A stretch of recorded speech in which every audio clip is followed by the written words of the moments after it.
자, 돈 되는 라디오 방송 시작하겠습니다. 오늘 방송에서는 한국과 일본의 경제 마찰 중에서 뜬금없이 먼저 한국을 돕겠다고 나선 독일의 이야기를 해보도록 하겠습니다. 현재 독일의 상황과 독일이 어떠한 항목들에서 우리나라와 거래를 할 수 있을지 구체적으로 말씀을 드려보겠습니다. 좋아요, 구독 한 번씩만 정중히 부탁드리면서 시작해 보겠습니다. 일본이 반도체 핵심 소재 3종에 대해서 한국에 대해 수출 규제를 단행했고 이후 화이트리스트에서 한국을 제외시킨 상태죠. 여러 국내 기업들도 중단기적인 관점에서 어느 정도의 타격이 불가피한 상황이고 국산화를 위한 적극적인 노력뿐만 아니라 대체 기업과 대체 루트 확보를 위해서 여러모로 공을 들이고 있는 상태입니다. 14일 중소벤처기업부에 따르면 한독상공회의소는 이달 초 우리 정부와 박영선 장관 측에 한국, 독일, 양국 간 상공인 간 교류의 자리를 갖자고 제안한 것으로 알려졌는데요.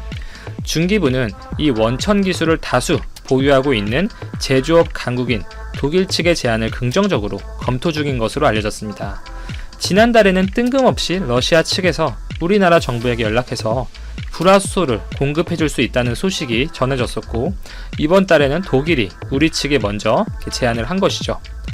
아시다시피 반도체뿐만 아니라 디스플레이, 자동차, 배터리, 공작기계, 여러 IT 제품 등의 여러가지 제조 산업 분야에서 일본산 소재와 그 제품의 영향력과 의존성이 크다는 것은 분명합니다. 일본도 피차 마찬가지이고요. 어쨌든 기술 수준 대비 저렴한 경우가 많고 지리적으로 가깝고 이렇게 10년 이상 꾸준히 거래를 이어온 만큼 그 신뢰도도 높은 상태였습니다. 그러나 이번 일본의 수출 규제로 많은 것들이 바뀌었고 결국 당장은 일본의 영향권에 들어가 있지 않은 산업 분야에서도 국산화에 대한 지속적인 노력과 수급 다변화의 필요성에 대해서 모두가 절실히 체감하고 있는 상태입니다. 일례로 바이오 분야에서 이 허즈마나 램시마 등의 바이오시밀러로 유명한 기업 셀트리온의 경우에는 이미 탈일본화를 하겠다고 선언을 했죠. 특히 일본에게 의존도가 높았던 이 바이러스 필터 역시 다른 기업들의 제품으로 대체하려는 움직임을 보여주고 있습니다. 중기부의 박영선 장관은 의정활동 기간 동안 쌓은 인맥을 토대로 지속적으로 독일의 이 정재계 인사들과 교류를 해왔었고 한독 상공회의소 쪽에서 먼저 연락이 온 것으로 언론에 보도가 되었고요. 조만간 한 8월 안에 고위급 인사와 접촉할 가능성이 높다는 이야기들이 나오고 있습니다. 이번 독일과의 민간 교류 추진은 우리나라 여러 중소기업들의 수입선 다변화 측면에서 하나의 다른 대안이 될 수 있다는 점에서 큰 도움이 될 것으로 기대해 볼 수가 있겠고 이렇게 일본이 반도체 소재에 대해서 수출 규제를 한번 단행을 했죠. 설사 이번 일본의 이 한국에 대한 압박의 강도가 약해진다고 하더라도 언제든지 아베 내각은 본인의 정치적인 목적을 위해서 다시 한번 한국을 때릴 가능성이 있다는 것을 결국 보여준 거고 처음 한 번이 어렵지 한 번 하게 되면 두 번, 세 번은 더 쉽잖아요. 그렇기 때문에 당장 독일과의 교류가 가시적인 괄목할 만한 성과가 없을 가능성이 높겠지만 장기적으로 우리나라 부품 소재 업체들의 다변화를 꾀할 수 있다는 그 리스크를 줄여 나간다는 측면에서 어느 정도 의미가 있지 않겠나 싶습니다. 그렇다면 굳이 독일이 왜 한국에게 먼저 손을 내밀었느냐? 그것은 독일의 현재 경제 상황이 어떤지를 보면 답이 나오는 부분입니다. 일단 우리에게 알려진 독일은 벤츠, BMW, 아우디, 자동차 산업으로 매우 유명한 나라죠. 전통적으로 제조업 강국으로 알려져 있습니다. 그러나 현재 독일의 제조업 경기는 이러한 기존의 명성 인식과는 다르게 처참한 수준인데요. 지금 유로존의 이 경기 침체 리스크가 본격화된 그 중심에 있는 국가가 바로 독일입니다. 7월에 독일의 제조업 PMI 지수는 이 지난달 45.0포인트보다 큰 폭으로 하회하는 시장의 기대에 훨씬 못 미친 43.1포인트를 기록했습니다. 아주 충격적인 수치였죠. 통상 우리가 이 PMI 지수를 가지고 해당 국가의 제조업, 업황을 평가하게 되는데 독일은 올해 1월 50 아래로 떨어진 이후에 지속적으로 PMI가 감소하는 추세를 보여주고 있습니다. 50 아래로 떨어졌다는 것은 제조업이 위축 국면에 빠졌다는 것을 이야기하고요. 이 독일의 PMI 지수 부진에는 일단 주력 산업인 자동차, 이 업종의 회복이 지연되고 있고, 특히 수출, 이 해외 수주 부진이 결정적인 영향을 미치고 있습니다. 미중 무역 전쟁, 그 외부적인 충격의 여파를 그대로 맞고 있는 독일의 상황인 것이고, 결국 독일 기업들의 제품을 다른 국가, 다른 기업들로 수출을 적극적으로 장려할 수밖에 없는 입장이라는 것입니다. 그 상황 속에서 일본과 갈등을 빚고 있는 한국이 눈에 들어온 것이죠. 이렇게 독일을 중심으로 한 유로존의 전반적인 경기 부진으로 이미 중앙은행은 하반기부터 본격적인 양적 완화, 경기 부양에 나설 것으로 예측이 되고 있고, 금리 인하, 자산 매입 재개, 또한 일본과 비슷한 방식으로 증시 매입 카드 역시 고민을 해볼 수가 있겠죠. 어떠한 방식으로 유로가 경기 부양에 나설지 우리가 지켜봐야 하는 부분인 것이고요. 다시 독일로 넘어가서 이 제조업뿐만 아니라 전반적인 경기 침체 공포가 독일을 휘감고 있는데, 2분기 독일의 GDP가 전분기 대비 0.1% 감소해서 역성장을 했습니다. 독일의 10년물 국채금리는 마이너스 폭을 더 키워가면서 내려가고 있고요. 반등의 기미가 보이지가 않죠. 이미 금리가 마이너스인데 돈이 몰린다는 것은 그만큼 리세션, 장기 불황으로 간다고 예측을 하는 사람들이 많아진다는 거고, 일부에서는 추후에 독일과 이 ECB의 강력한 경기 부양에 베팅을 하고 있는 것으로도 보입니다. 결국 중앙은행이 이 국채를 추후에 비싼 가격으로 다시 매수해 주기를 기대하는 심리로 돈이 선제적으로 몰리는 것일 가능성이 있겠습니다. 실제 이 독일의 10년물 국채금리가 마이너스로 가면서 이번에 국내에서 펀드, DLF 대란이 발생하기도 했죠. 여러모로 이상 징후가 감지되는 독일의 상황이고, 최근 블룸버그에서 독일의 올라프 숄츠 재무장관이 500억 유로의 추가 재정 지출을 할 것임을 밝혔습니다. 큰 폭의 양적 완화 정책은 아니지만 어쨌든 경기 부양의 필요성을 느끼고 그것을 언급했다는 것에 대해서 의미를 좀 부여할 수가 있겠고요. 그렇다면 독일이 어떠한 부분에서 우리나라와 교류를 할 수 있겠냐? 일단 다음 일본의 규제 카드로 예상되는 그 반도체 공정에 들어가는 웨이퍼, 이것도 일본 기업들의 의존도가 크죠. 일본의 시네츠, 섬코 등이 이제 시장의 53% 정도를 점유하고 있습니다. 웨이퍼의 경우에 다른 업체들도 대안이 있는데, 일단 국내의 SK, 실트론뿐만 아니라 독일의 실트로닉스 등이 생산을 하고 있습니다. 실트로닉스의 경우에는 현재 시점에서는 점유율이 높진 않죠. 한 13% 정도 수준이고, 이 삼성과 하이닉스 측에 당장 필요한 물량을 맞춰주기에는 좀 부족할 가능성이 매우 높습니다. 그러나 어쨌든 공급처를 다 변화시킬 하나의 대안은 될 수가 있겠죠.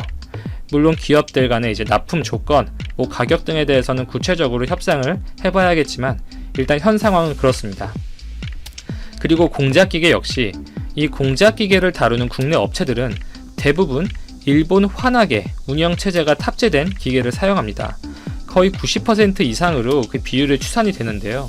이 정밀 가공에 필요한 CNC, 컴퓨터 수치 제어 모듈의 경우에도 환학 제품의 국내 점유율이 높은 상태입니다.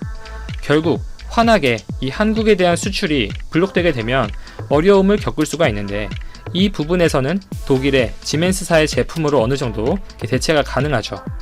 맹희영 서울과학기술대 교수님도 CNC 모듈도 독일 것으로 대체가 가능하고, 현재는 일본에 의존하고 있는 서버 모터도 국내나 미국 등에서 대체 수입이 가능하다고 그렇게 보고 있습니다.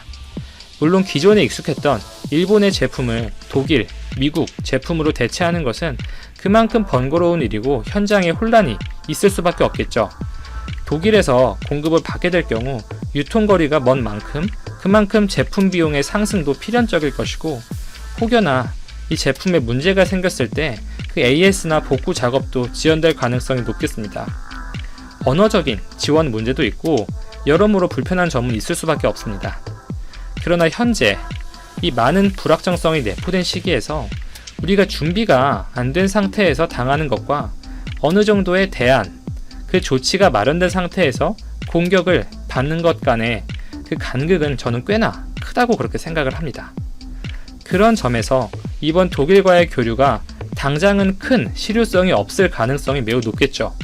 그러나 장기적으로 일본을 압박하고 긍정적인 흐름으로 이어지기를 바라는 마음입니다. 오늘은 여기까지 정리를 하고 방송을 마치도록 하겠습니다. 감사합니다. 북격의 사전적 의미는 나라의 품격 내지는 한국과의 대외적인 품격이다. 품격의 사전적 의미는 타고난 성품 내지는 사물 따위에서 느껴지는 품이다. 양아치의 사전적 의미는 품행이 천박하고 못된 짓을 하는 사람을 속되게 이르는 말이다.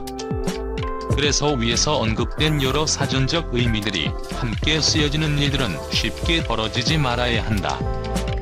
일반인이나 하다못해 일부 악덕 기업이라면 그나마 이해할 수 있지만 국가가 양아치 짓을 하면 안 되지. 뜬금없이 무슨 소리냐고요. 코로나19 상황에서 베트남이 보여주는 행태를 지적하는 말입니다.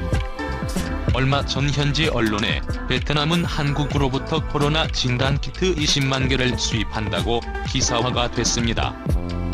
이 소식을 처음 접했을 때 그러면 지원을 받는 건가 아니면 수입을 하는 건가 궁금하기도 했죠. 조금 지나보니 베트남 최대 민영 기업인 빈그룹이 진단키트의 수입 자금을 지원한다고 아름아름 알려졌죠. 그래서 역시 베트남의 삼성이라고 추켜 세우기도 했습니다. 그런데 갑자기 새로운 소식이 들리기 시작했습니다. 하노이에서 한국 업체가 진단키트를 직접 수입한다는 것입니다. 구체적인 관련 문의도 있었다고 합니다. 내용인즉 유전자 PCR 진단키트는 정확도가 높지만 원심 분리기 등 고가의 장비가 필요합니다. 그러다 보니 베트남 전역에 설치하기엔 상당한 재정적 부담을 주죠. 해서 혈액으로 검사하는 항체 신속 진단 키트를 요청했다고 합니다. 간단하고 5분 만에 판별이 가능하기 때문이죠. 정확도 문제는 있지만 어차피 심각한 수준의 환자만 가려내는 게 전부인 베트남의 현실에선 PCR 방식보다는 더 효율적이라는 판단을 한 것으로 보입니다. 한국에서는 현재 유일하게 수젠텍이 코로나19 신속 진단 키트를 미국 식품의약국에 등록한 상태입니다. 여하튼 구체적인 조건과 가격, 품질 증빙 등 모든 내용이 서로 오갔으니 이제 전용기만 보내면 되는 단계였다고 하네요. 그런데 마지막에 갑자기 현지 정부가 내놓은 답변이 가관입니다. 우리는 돈이 없다. 그러니 베트남에 진출해 있는 한국의 대기업들의 협조를 구해서 우리에게 지원하는 형태로 보내는 게 어떠냐? 물론 수수료도 거기서 받아라. 는 내용이었다네요. 그들이 제시한 한국 대기업들은 전세계 누가 들어도 알만한 기업입니다. 거기에 더해 결정타로 그렇게 되면 그들은 베트남에서 굉장히 좋은 이미지를 가지게 될 거야라고 이야기했다고 합니다. 그러니까 베트남의 코로나 종식을 위해 한국의 진단키트가 필요한데 우리나라에 진출해서 많은 혜택을 보고 있는 한국 기업이 사서 베트남에 무상으로 원조를 하는 것이 당연하다. 단 우리가 직접 말하기는 쪽팔리니까 중간에 네가 그렇게 진행해줘라는 의미 정도로 해석되네요. 처음에는 이 메시지를 보고 너무 어이가 없어 답을 할 수 없었다고 합니다. 지금 전세계에서 돈을 싸들고 전용기까지 보내면서 코로나 진단키트를 보내달라고 사정하는 마당에 베트남의 이런 행태를 어떻게 이해해야 할지 몰랐기 때문입니다. 예전부터 베트남에 대해 조금 심하게 이야기하면 주제 파악을 할 줄 모른다는 말들이 꽤 있었습니다. 우물 안에 갇혀 더 넓은 세상이 있다는 것을 모르고 자기들이 되게 잘하는 줄 아는 해서 그런 행태를 비꼰 말이긴 합니다. 하지만 이번 코로나 사태를 지켜보면 아예 상식 밖의 베트남을 경험하는 사례가 많아지고 있습니다. 어찌 보면 우리가 그동안 최대 투자국이라는 허울 속에서 베트남의 본질을 너무 몰랐던 게 아닐까 싶네요. 그분 역시야 지금 이들이 아니라도 그들은 세계적으로 인정받고 있고 한국의 진단키트는 지급 물량이 없어서 억만금을 준다 해도 순서를 기다려야 해. 뭘 알고 까불어라는 말이 입안에서 맴돌았다고 합니다. 삼성 베트남 코로나19 방역 지원 베트남에 5억 원 기부. 삼성 베트남은 7일 신종 코로나 바이러스 감염증 방역 활동을 지원하기 위해 베트남 측에 100억 통을 기부한다고 밝혔다. 삼성 베트남 측에 따르면 최주호 삼성전자 베트남 복합단지장은 이날 오전 전타인 먼 베트남 조국 전선중앙위원회 위원장을 만나 기부 증서를 전달했다. 100억 동 중 70억 동은 조국 전선 중앙위원회에, 나머지 30억 동은 박민성과 타영위엔성에 15억 동씩 전달된다. 삼성 베트남은 이와 함께 베트남 보건부의 코로나 방역 활동을 지원하기 위해 자사 최신형 스마트폰과 대형 TV, 디스플레이 등을 제공할 계획이라고 밝혔다. 이날 기부 증서 전달식에는 박노완 주 베트남 한국 대사도 참석했다.